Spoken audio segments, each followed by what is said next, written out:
교회 설립 3주년을 맞으면서 새로운 감회가 있어서 오늘 이 설교를 하게 됩니다. 제가 찾아보니까 2015년 6월 달에 수요 예배 때 제가 전했던 말씀입니다. 2015년이면은 주님의 교회가 태어나기도 전인데 이 가운데서는 이 설교를 들으신 분들이 있는 줄로 압니다.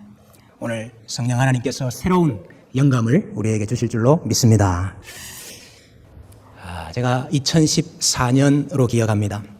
이스라엘과 주변 나라들을 탐방할 기회가 있었습니다. 요르단의 수도가 암만인데요. 암만에서 남쪽으로 320km 정도 이렇게 내려오면은 이스라엘 백성들이 광야 생활했던 그 비슷한 위치에 사막이 있습니다. 많은 분들이 그 사막에 광야 체험을 한다고 들어갑니다. 저희 일행도 여러 목사님들과 또 당노님들과 함께 그곳을 방문하게 되었습니다. 아침마다 버스 안에서 간단하게 말씀 읽고 기도하는 아침 경건회를 했었는데 광야로 들어가는 그날 아침에 제가 그 순서를 맡았습니다. 그래서 어떤 말씀을 좀 나누어야 될까 고민을 하다가 광야로 들어가니까 민수기 말씀을 좀 나눠야 되겠다 이렇게 생각을 했습니다. 시차도 맞지 않고 그랬어요. 새벽에 잠이 오지 않아서 새벽에 일찍이 일어나서 민수기 말씀을 묵상하는 가운데 저의 어떤 목회 인생에 이정표가 될 만한 말씀을 받게 되었습니다. 암만 참 팰리스 호텔에서 하나님께서 저에게 감동하셨던 말씀, 교회는 원래 그랬다 하는 말씀입니다. 제가 그 여행을 가기 전에 어떤 한 목사님과 만나서 이야기를 했었는데요. 한 2시간 정도 우리 한국 교회는 이래서 안 되고 저래서 안 되고 이래서 소망이 없고 저래서 소망이 없다 하는 이야기를 들었습니다. 그런 이야기 하려고 만난 건 아닌데 한 2시간 정도 제가 그런 이야기를 듣고 갔습니다.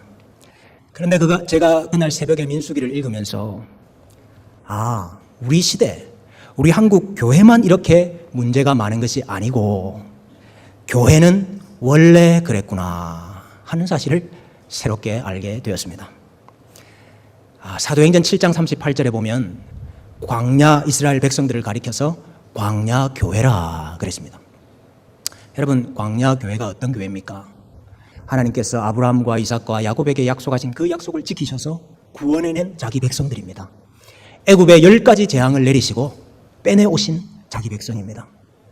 홍해를 건너게 하시고 홍해에서 세례를 받게 하시고 구원받게 하신 자기 백성입니다. 그런데 그 백성들이 나와서 얼마 지나지 않아서 금 송아지를 만들어 놓고 이 신이 우리를 인도한 신이라 그랬습니다. 약속의 땅을 보고 돌아와서 그 땅을 악평하면서 우리가 다시 애굽으로 돌아가자 그랬습니다. 모세를 반역하여서 모세를 돌로 치려고 했던 적이 한두 번이 아닙니다. 마실 물이 없다고 불평을 하고요. 만나밖에 없다고 불평을 하고요. 길이 험하다고 불평을 하고 원망을 하고 그래서 하나님께서 그들을 다 멸하려고 하신 적이 한두 번이 아니었습니다. 그들이 광야에서 그에게 반항하며 사막에서 그를 슬프시게 한 적이 몇 번인가? 여러분, 몇 번입니까? 민수기 14장에 보면은요, 너희가 내 이적을 보고도 이같이 10번이나 나를 시험하고 내 목소리를 청종하지 아니하였다 그랬습니다. 10번이나. 이게 10번이라는 말은 11번이 아니고 10번이라 그 말이 아니고 야곱이 라반이 내 품삯을 10번이나 번역했습니다. 변경했습니다. 또 욥이 친구들이 나를 10번이나 학대했습니다. 이 10번이라는 말은 계속해서 그런 말입니다. 광야교회는 계속해서 실패했던 교회입니다. 광야교회만 그랬습니까? 에덴 동산에 있었던 교회는 어떠했습니까? 에덴 동산의 교회도 실패했습니다. 문 닫았습니다. 노아 시대의 교회는 어떠했습니까? 성도가 8명밖에 안 남았습니다. 광야교회가 신실하지 못했지요.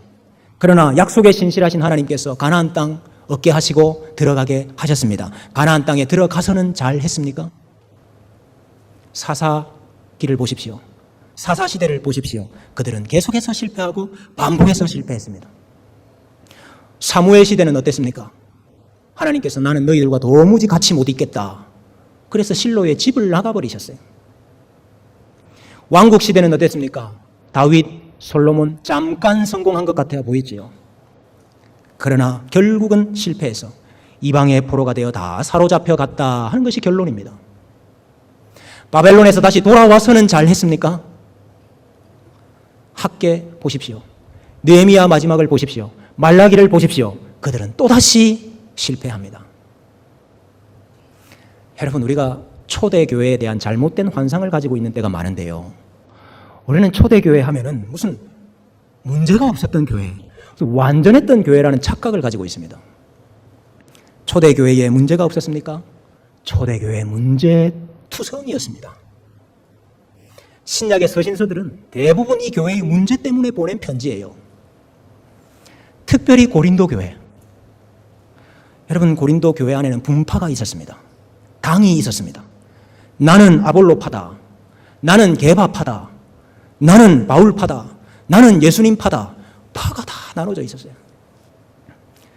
오늘 우리가 성찬을 하는데요. 고린도 교회는 성찬식을 같이 못했습니다. 서로 싸운다고. 누가 아버지의 아내를 취했다 하는 일이 있었습니다. 근친상간이 있었습니다. 음행이 심했습니다. 교회 안에서 서로 다투고 싸우고 그것으로 만족하지를 못해서 세상 법정에다가 고소를 하고 고발을 하는 일들이 있었습니다. 교회의 질서와 교회의 권위가 다 무너졌습니다. 부활이 없다 하는 거짓 교리가 교회 안에 있었습니다. 여러분, 만약에 이런 교회가 오늘 우리 시대, 우리 한국에 있다면은 우리가 저 교회 같지도 않은 교회라고 말하지 않겠습니까? 여러분, 교회가 목이 곧지 않은 때가 언제였습니까? 교회가 신실하고 하나님을 잘 청종했던 때가 도대체 언제입니까? 우리는 때로 교회 안에서 세상보다 더 악한 것들을 볼 때가 있습니다. 돈을 사랑함이 일만하게 뿌리라 그랬는데 돈을 사랑하는 자들이 있습니다. 일만하게 뿌리가 교회 안에 있습니다. 경건을 이익의 방도로 생각하는 자들도 교회 안에 있습니다. 일락을 좋아하는 자는 살았으나 죽었느니라 그랬는데 일락을 좋아하는 자들이 교회 안에도 있습니다. 누가 크냐 하는 다툼이 교회 안에 있습니다. 예수님의 제자들도 그랬죠. 예수님은 이번 주간에 십자가에 못 박혀 죽으시는데 제자들은 모여서 누가 크냐. 예수님은 이 땅에 섬기기 위해서 오셨다고 그랬습니다. 자기 몸을 많은 사람의 대속물로 주시려고 오셨다고 그랬습니다. 그런데 교회 안에 많은 사람들은 섬김을 받으려고 합니다. 나는 섬기는데 왜 저 사람은 안 섬기느냐? 그것 때문에 우리가 다 섭섭합니다. 교회가 세상을 판단해야 되는데 교회가 세상의 판단을 받겠다고 법원 앞에 줄을 지어서 서 있습니다. 영적인 권위와 질서가 다 무너졌어요. 큰 교회든 작은 교회든 성장지상주의, 성장신학에 사로잡혀 있습니다. 이것이 우리 교회의 성장에 유익한가? 그렇지 않은가? 이것이 곧 신학이에요. 성도를 소비자로 규정하고 목회나 설교조차도 소비자의 기호와 욕구에 맞추어야 되는, 그렇게 상품화시키는 일들이 우리 안에 있습니다. 교회 안에도 성공이라는 가치가 들어와서, 이 세속적인 가치가 들어와서 교회를 어지럽히고 교회가 바른 방향을 잡지 못하도록 만들고 있습니다. 예, 교회 안에 문제가 많지요. 교회 안에 죄가 많지요. 회개하고 돌이켜야 됩니다. 그런데요, 잊지 말아야 될 것은 교회는 원래 그랬다 하는 것입니다. 죄로부터 자유로운 성도가 없습니다. 죄로부터 자유로운 교회가 없습니다.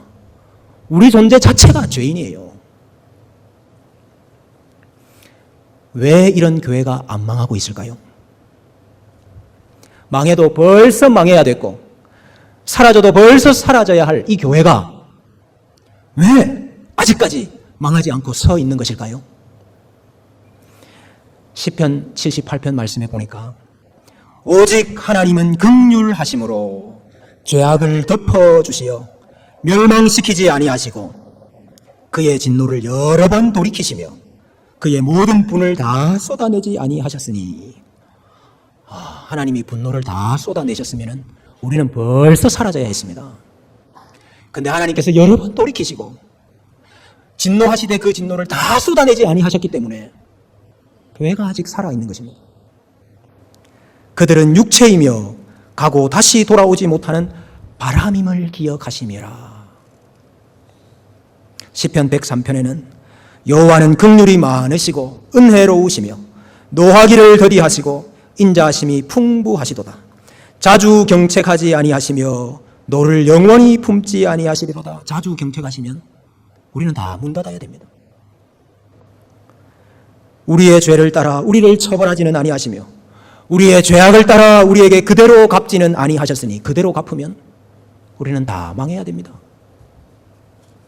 이는 하늘이 땅에서 높음같이 그를 경외하는 자에게 그의 인자하심이 크심이로다. 동이 서에서 먼 것 같이 우리의 죄과를 우리에게서 멀리 옮기셨으며 아버지가 자식을 긍휼히 여김같이 여호와께서 자기를 경외하는 자를 긍휼히 여기시나니 이는 그가 우리의 체질을 아시며 우리가 단지 먼지뿐임을 기억하심이로다. 하나님께서 우리의 체질을 아시고 우리가 먼지뿐이라는 사실을 아시고 은혜를 베풀어 주시기 때문이라는 것입니다. 하나님의 긍휼과 하나님의 자비와 하나님의 용서 때문에 교회가 망하지 않고 서 있는 것입니다. 광야 교회에서 하나님의 이 긍휼과 자비하심이 중보자 모세를 통해서 잘 나타났습니다. 모세는 광야 교회에게 주신 그림자 중보자였죠. 민수기에 보면은 특히 이 모세의 이 중보직을 역할을 잘 설명을 하고 있습니다. 백성들이 불평하고 원망하고 하나님을 대적할 때 하나님은 진노하셔서 이 백성들 다 멸해버리겠다 그럴 때에 항상 모세가 하나님 앞에 엎드립니다. 모세가 하나님 앞에 기도합니다. 그러면 하나님이 진노를 거두세요. 여러분, 이것은 우리가 기도하면 응답받는다 그런 걸 보여주는 게 아니고요. 모세의 중보 없이는 백성은 다 망할 수밖에 없다 하는 것을 보여주는 것입니다. 백성들은 계속 불평하고 계속 원망하고 계속 범죄하지만 모세는 계속 중보합니다. 이것을 가리켜서 성경은 모세의 온유함이라 그랬습니다. 온유한 모세조차도요, 포기하고 싶을 때가 한두 번이 아니었습니다. 하나님, 내가 이 자식들을 배웠습니까? 내가 이 자녀들을 내가 낳았습니까? 왜 나보고 이 백성들을 이끌고 가나안 땅으로 들어가라고 하십니까? 따질 때도 있었고요. 하나님, 나 도저히 못하겠습니다. 나를 죽여주세요. 그렇게 기도할 때도 있었습니다. 온유한 모세조차도 결국은 실패합니다. 가데스 바니아에서. 하나님은 자신의 긍휼로 자비로 백성들 용서하시고 은혜를 베푸시려고 하는데 중보자 모세가 그걸 가로막아요. 하나님의 긍휼하심을 드러내지 않아요. 모세가 온유한 중보자였지만은 그러나 그렇게 온유했던 사람조차도 끝까지 온유하지는 못했습니다. 그런데 하나님께서 오늘 우리에게는 끝까지 온유한 중보자를 주셨어요. 참 중보자를 주셨어요. 실패하지 않는 분을 주셨어요. 수고하고 무거운 짐진 자들아, 다 내게로 오라. 내가 너희를 쉬게 하리라. 나는 마음이 온유하고 겸손하니. 우리 예수님께서 온유하신 중보자예요. 너는 어떻게 그렇게 큰 죄를 짓고 뻔뻔하게 나에게 올 수 있느냐? 우리 예수님은 그렇게 말씀하지 않으세요. 네가 어떻게 그렇게 반복적으로 죄를 지으면서 나한테 와서 용서해달라고 비느냐? 그렇게 말씀하지 않으세요. 나 더 이상 힘들어서 못하겠다. 이제 더 이상 나한테 오지 마. 그렇게 말씀하지 않으세요. 지금도 여전히 교회에는 문제가 많고 소망이 없어 보이지만은 지금도 교회가 망하지 않고 서 있는 이유는 이 예수님의 중보 때문인 것입니다. 지금도 예수님이 하나님 우편에서 우리를 위하여, 교회를 위하여 빌고 계시기 때문에 우리 교회가 서 있는 것입니다. 하나님이 이같이 반역하는 교회에 대하여 자비와 긍휼을 베풀고 계시다면, 우리 예수님께서 이같이 목이 곧고 패역한 백성을 위하여 빌고 계신다면, 오늘 우리가 문제 많고 소망이 없어 보이는 이 교회에 대하여 어떤 마음과 자세를 가져야 되겠습니까? 하나님의 자비와 긍휼의 마음을 가져야 되지 않겠습니까?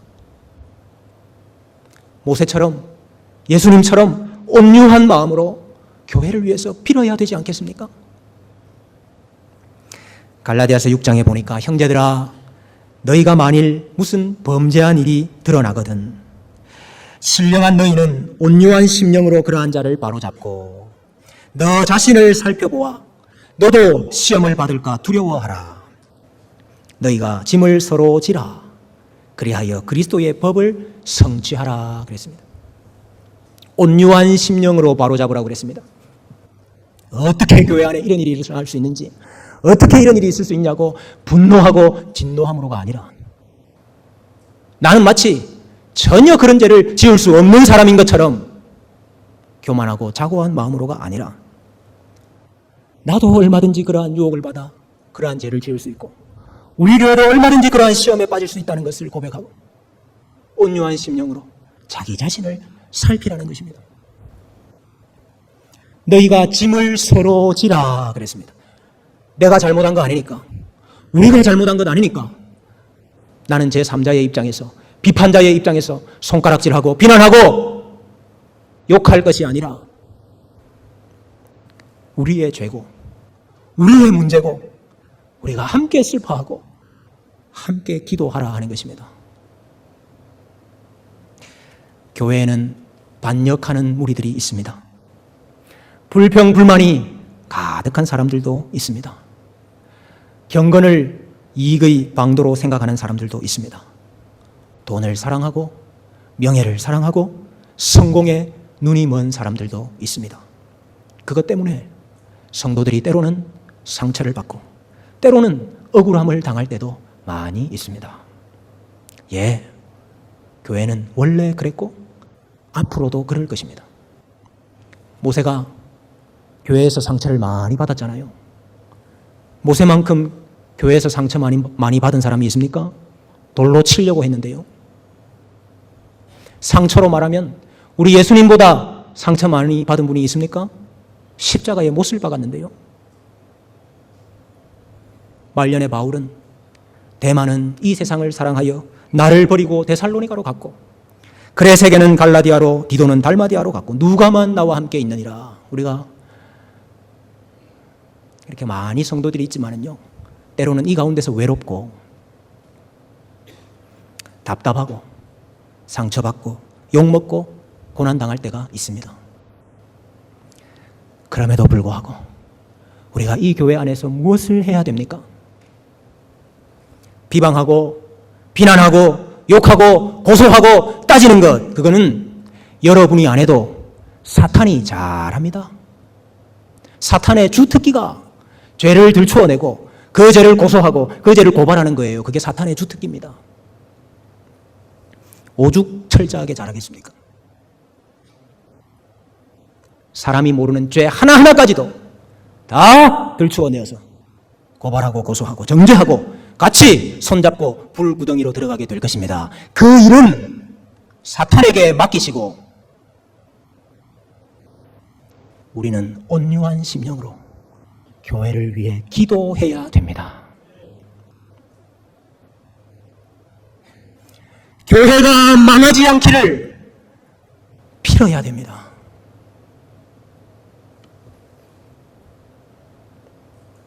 바울이 디모데 전서에서 교회 성도들이 너그러운 자가 되게 하라 그랬습니다.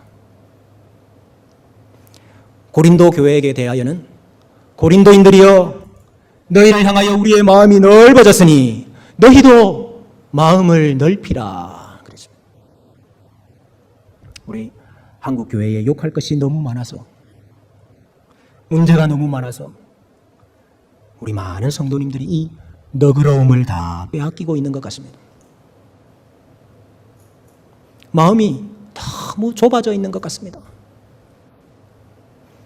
그러나 우리가 하나님의 자비와 긍휼과 용서하심을 잃어버린다면 교회는 이 땅에서 사라질 것입니다. 오늘 우리 말씀에 주 예수 그리스도의 은혜와 하나님의 사랑과 성령의 교통하심이 너희 무리와 함께 있을지어다. 이 복의 선포를 어느 교회에게 한 겁니까?